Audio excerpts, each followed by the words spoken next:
I think my sister's boyfriend is infatuated with my son. He harassing my son via messages and my sister doesn't want me here anymore. I'm a 33-year-old single mother living on a waitress salary.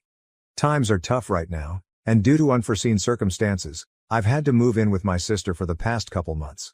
It's not an ideal situation, but I'm doing my best. I have an ex-husband, 40 male, who is emotionally abusive, hence the divorce. We share custody of my incredible son, let's call him Roman, 13, who has been so understanding of our financial situation, even at his age. I love him more than I love myself. He is kind and intelligent. He stole my ex-husband's face, unfortunately. So he's beautiful. Every mama will say their son is beautiful, but my kid really is stunningly gorgeous. The amount of adults my age and older who have given him the creepy and unwarranted "he's going to be a heartbreaker in a few years" comments would alarm you. He has ADHD, but maintains decent grades. He plays a sport and is good at it. He's got lots of friends who he visits often, and vice versa. Despite the changes in our living situation, he is thriving, and I'd do anything to keep that up. My sister, let's call her Sarah, 42, and her boyfriend, let's call him David, 44, are well off and live in a massive house. My sister was happy to take me in, but her boyfriend David, not so much, which I completely understand. I offered to pay rent but my sister won't have any of it, so I do chores around the house and cook as often as my work schedule will let me. I never saw much of David anyway. He was often at the bar with his friends, or working, or locked in his room playing video games. When we did see each other, he acted like I didn't exist. My son Roman was staying with his dad for a while as I was figuring things out, and I was worried about David's attitude once my son moved in with us. I talked to David and promised him that Roman would be respectful and well-behaved, but he was weird about it and shrugged me off. Then David met Roman. David is absolutely fascinated with my kid. His disposition changed so quickly that it gave me whiplash. Suddenly, he stopped locking himself in his room and has decided to spend time with us, well, mostly my son. He helps Roman with his homework. He watches all of Roman's favorite shows so that they can talk about them together. He buys him food and gifts. My sister Sarah is over the moon. She's been telling me about how us moving in has been the best thing for their relationship, because David is happier now. I thought it was sweet at first. But in the back of my head I think something more nefarious could be going on.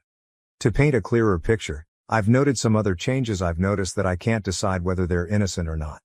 David texts my son often, which wouldn't be weird, except he does it while he's at school. The texts themselves aren't weird at all, but David lightly scolds him for not replying sometimes. Before my son moved in, David was rarely ever home during the afternoon evenings. He'd stay out after work and go drinking with his buddies until late at night, a habit he's had for years, according to my sister. Now, he's home all the time. He gets home before Roman gets off the bus, around 3:15 p.m. if he's not at practice, and stays home all day, even offering to babysit while I'm working through the evening. He still drinks, just in the house. Last Wednesday I woke up to use the bathroom during the middle of the night. To get to the bathroom, you have to pass by my son's room. I was surprised to see that the door was closed all the way, since Roman always likes it open because his room gets hot at night. Also, he has been staying up late texting his friends lately, which has caused him to sleep through his alarm and miss the bus some days. So that night, I opened the door to let the air in and make sure he was asleep, and there was David. Standing by Roman's bed. In the dark. He stated that he was looking for his cell phone but I saw him jump with anxiety when I opened the door. He left quickly, muttering something about how it might be in the kitchen. Why would his phone be in my son's room? And why was the door closed? David offers to drive my son everywhere he needs to go. Only him. School, if he misses the bus, practice, his friends' houses. This is the same man who wouldn't lift a finger for me until my son moved in. It's been incredibly helpful since I'm not home often, but a part of me wonders if he's doing it for the wrong reasons. I caught David doing Roman's laundry, resulting in a few articles of clothing going missing. This one irritated me because I made my son do his own laundry. I asked him not to do this, but his excuse is that he is trying to save water. I don't know how to fight him on this, since it's his house. I am terrified to bring this up to my sister. Am I reading into things too much? Am I silly for worrying that he might have ulterior motives? If I tell my sister and she gets angry and there's nothing going on, she'll kick us out and we'll be homeless. Update 1. Hi all. First, I want to thank you all for your responses and suggestions. I am so overwhelmed by the replies and was unable to read them all, but I'm glad, and terrified, to see that I'm not going crazy, that there is something wrong. I also want to thank those who shared their experiences with being groomed, sexually assaulted, as it opened my eyes to a lot of things. Second, I'd like to clarify a few things. I did not let my child in David's car after the bedroom incident. I would never do that. After this occurrence, tied with the laundry situation, I began to take note of David's behavior, which was when I started putting the pieces together. I came to Reddit shortly after. And here we are, unfortunately. Third, I'd like to address a couple questions I've seen. David is not on any sex offender registry. By saving water, David meant that he combines loads of laundry, meaning that he'll do his laundry and Roman's laundry in the same load. The laundry that I've seen go missing are mostly socks, which is typical, even when Roman was doing his own laundry. But then, Roman told me that he was missing a couple shirts and a pair of underwear. That alarmed me, since this only happened once David started doing his laundry. Massive red flag. The texts are really innocent. David asking him what he wants for dinner, what time he should pick him up, discussing shows they've been watching. But based on his other behavior, it's clearly a grooming tactic, and I'll be sure that it stops immediately. No way in hell should he be texting my kid at school. The bedroom situation. In clearer detail. I peeked in to make sure that Roman was asleep, and David was at the foot of his bed. The room was of course pitch black, and I was groggy as hell, so I didn't even register that it was him until he pushed past me to leave. I checked on my son afterwards. He was still asleep and the blankets were fully over him. Nothing seemed out of the ordinary, but maybe I just intervened at the right moment. I made sure his door was open, and I left my door open as well so I could listen for any footsteps. I could not sleep after that happened. It wasn't sitting right with me. None of these are excuses. Like I said, eyes are wide open now. Fourth, I'll discuss everything with my son tonight once I get off work. A lot of you said it was a good idea and I was already planning on doing it. He has not been acting strange in any way and is his usual happy self, but that doesn't mean that David hasn't done anything yet. That reality is terrifying to me and I pray that's not the case. I pretty much have a clear idea on what to say to him, but I am not sure if I should explicitly tell him that I found David in his room, or that he might be stealing his clothing. Any suggestions on how to go about this conversation are welcome. Fifth, I fully plan to confront David and talk to my sister Sarah about this. I am not a doormat, and I will do anything to keep my son safe. David is on a church retreat and thankfully has not been home for a few days. I've decided to speak with my sister first, in case David twists my words or manipulates her into believing that nothing is wrong. And once he returns, I'll confront him based on how my sister reacts. Any other suggestions on how to go about it are welcome as well. Sixth, I've read your suggestions about setting up cameras, checking for cameras, drug testing my son, and finding his missing articles of clothing. I plan on buying cameras and drug testing him once we have a conversation. I did look for cameras and found nothing, but I'll look again. I am terrified of what I might see if I end up finding Roman's missing clothing, but I know it's just a reality that I have to face. That people can be so disgustingly vile to a child. Lastly, I know I need to get out of this house. I know that. I'm working on it. If I could pack everything up tonight and do it, I would. I'd send him to live with my ex-husband, but he's abusive toward my son and me, more so toward me, but still. I've considered your suggestions about looking into homeless shelters, and I'm leaning toward making arrangements for that after I confront David. I'm a good mom, but I know I'm not the best mom. This past week has been hell. I should have intervened earlier. I regret that. Thank you for listening. I'll update once I follow through with my plans. Update 2. Hi all, this is my second update. My first post got removed, but you can find it. Apparently, it made its way to TikTok and Instagram, which I'm not sure how to feel about, but it's too late to take back now. In the past 4 days, I spoke with my sister Sarah, her boyfriend David, and my son Roman, all separately. 1 went well, 2 didn't. I have a lot to get off my chest, so this might be long. There's a TLDR at the bottom. My first conversation was with my son, which occurred the night I posted my first update. In fear of this post getting removed like my first one, I'll have to censor myself, but I think you'll understand what I'm referring to when I say that I asked my son the serious and explicit questions. Roman adamantly denied that David ever did anything to him. He seemed surprised that I asked. He said he would have told me if he had. I believe him. I know he could be lying, but I'm trying to take his word for it. My son and I have a very open and transparent relationship. The first time my ex-husband ever verbally abused him, he came straight to me and told me about it. My guard is up, but I have to give him the benefit of the doubt. Like you all advised me, I didn't bring up the bedroom or laundry situation. But I was honest with him and told him that David's behavior toward him was inappropriate. We had a talk about boundaries, saying no, consent, etc. I drilled into him that David is not to drive him anywhere, text him anymore, and be around him alone under any circumstances. I also explained what grooming is, and that it's what David has been doing to him. He said he knew about it through a school assembly. Then he said something that broke my heart. He apologized for letting David treat him that way, that he shouldn't have fallen for it, his exact words. I assured him that none of it was his fault. I want to make it clear that David is not preying on him because of how he looks or how he acts. He is doing it because he is a predator and they prey on the vulnerable.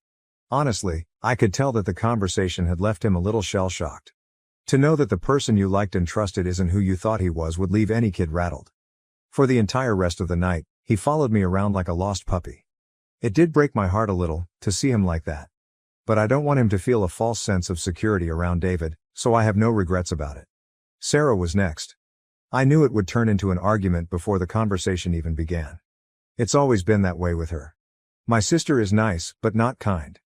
She'll take you off the street, but then throw it back in your face if you cross her. So I knew what I was getting into, but I had to do it not only for my kid's sake, but for hers. This is not a man I want her to be with, have children with, nor do I want him in our family. I told her that I was uncomfortable with the way David acts around Roman, and that I think it's a lot deeper than what he portrays it to be. I mentioned that I didn't like the gift giving and the constant texting, and I brought up the bedroom and laundry incidents. Like I predicted, she was more offended that I was accusing her boyfriend of grooming my son. She didn't see how that was proof of anything. Do you know how many socks and pairs of underwear I've lost while doing laundry? It's probably stuck somewhere in the dryer. The more I expressed my concerns, the more defensive she got. She thinks I'm manic, essentially. She said that as soon as things get good for me, roof over my head, food in the fridge, a steady job, I intentionally screw it up because deep down I don't think I deserve happiness. She tries to help me every time, but I end up stabbing her in the back, like I am right now. So, she doesn't believe me. That's her prerogative, fine. I told her that I won't be staying at her house much longer, and that I don't want David around my kid anymore, that we'll be keeping to ourselves for the rest of my short time here. She's letting me stay, surprisingly, but she said she's glad to see me go. She swore up and down that David would never hurt Roman, and that she was sad to see their relationship ruined over an accusation with no real basis. That I shouldn't let my self-destructive behavior and my bipolar paranoia get in the way of other people's happiness. And that I better not accuse her boyfriend of being a predator anymore. Essentially, she kept shifting the blame onto me, so I ended it there. Oh, and she told me that she wants reimbursement for things like clothing and grocery shopping, because apparently we are draining her wallet by buying so much food. Yes, an 8th grader going through a growth spurt eats a lot. Shocker. But I apologized and said I'd buy his and my groceries from now on. David came back from his church retreat Friday morning, which is when I confronted him. I was very upset, so I didn't go easy on him. He was thrown off by my hostility, but once he understood what I was implying, his demeanor shifted. Sit down, let's talk about it," he kept saying. Except he was the one who was nervous and looked like he was on the brink of a panic attack. I kept my composure. I asked him why he was in my son's room in the middle of the night with the door shut. He gave me the same excuse, that he was looking for his cell phone. I asked him why he couldn't have gone for it in the morning. He said that he set the alarm to 5 a.m. for work, and that he didn't want it to go off with my son in the room and wake him up. I asked him why he was standing over my son's bed. He admitted that he was trying to wake him up and asked him if he'd seen his phone. Did he not just say that he didn't want the alarm to wake him up? I asked him what on earth would compel him to think it is okay to wake up my child in the middle of the night to help him look for a cell phone. He said he wasn't thinking straight and that he was sorry. I asked him about the missing laundry as well. He adamantly denied what I was implying. He said that his and my sister's clothing get lost in the laundry all the time. That he would help me find my son's missing clothing. All while apologizing profusely.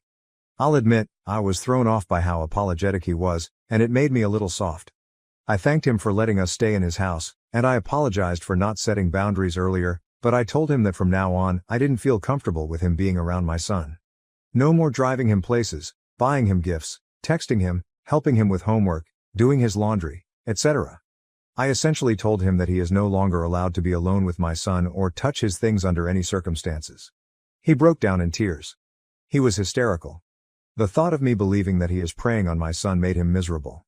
That he'd never do that. He said, "I love him like a father loves a son." When reading my original post, a lot of you believed the same thing at first. So did I. But I just don't like the way David looks at him. Yes, I see the kindness in his eyes toward my son as he helps him with homework or watches a show with him, but there is a nuance of something covetous and sinister that I can't shake off. Anyway, I told him that it's unhealthy for him to be so fixated on a child, and that he cannot depend on my kid for happiness. I told him that we'd be leaving very soon, more on that later. I didn't tell him where or when it was happening. He asked if there was anything he could do to rectify the situation. He suggested that the four of us sit down and talk about it. I declined. I reiterated that he is not allowed near my kid anymore and left it at that. A small part of me feels like I was too harsh on him overall. Maybe he was just looking for his phone. Maybe it's a coincidence that articles of clothing are missing.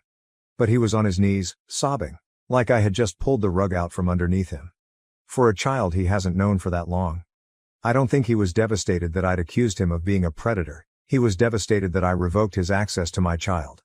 I'm not stupid. I once witnessed this man argue with my sister, brutal, verbal assaults from both sides, which ended in my sister crying. He didn't shed a tear. For my peace of mind, and yours, I have been watching Roman like a hawk. When I'm home, he's with me. When I'm not home, he's at a trusted friend's house, or again, with me. I actually took him to work with me this morning, which he wasn't thrilled about, but whatever. I made him block David's number, of course. We haven't been in the house since Friday, but as some of you suggested, I will sleep in his room at night instead of making him sleep in my room. I'll be honest, I decided to hold off on drug testing him, because I really do not think David has been drugging him. My son is naturally a heavy sleeper and has always had issues waking up for school, even before we moved into my sister's house. I checked his text messages and from what I've seen, he's never texted David at night. He's usually up texting his friends in a group chat. Like you all suggested, I purchased a nanny cam, specifically the one where you can watch the footage on your smartphone. I wasn't expecting it to be so pricey. I ordered them on Wednesday, and they are due to arrive tonight or Monday morning. I'll put it in my son's room and review it every day. I'm really nervous because there's a possibility that I'll see something odious and I don't know if I can handle that. Lots of you have voiced your concerns for my kid.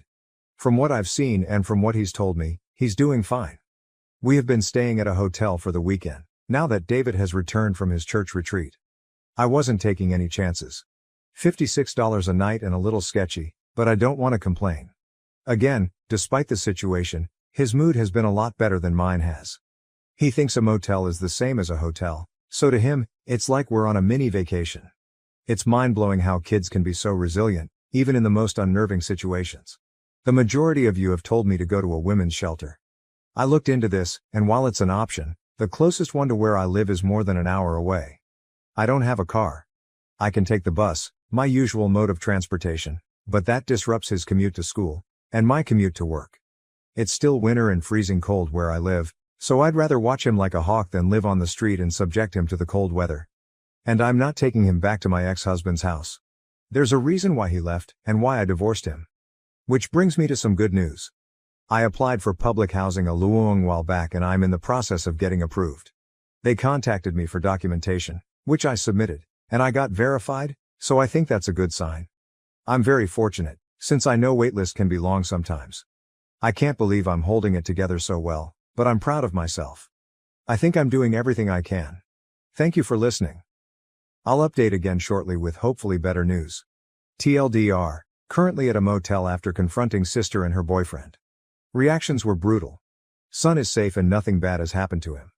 Camera has been purchased and will be set up and reviewed daily once I return, and a deep search of David's room will be conducted once I get the opportunity. Currently getting approved for public housing, which will be my ticket out. Edit.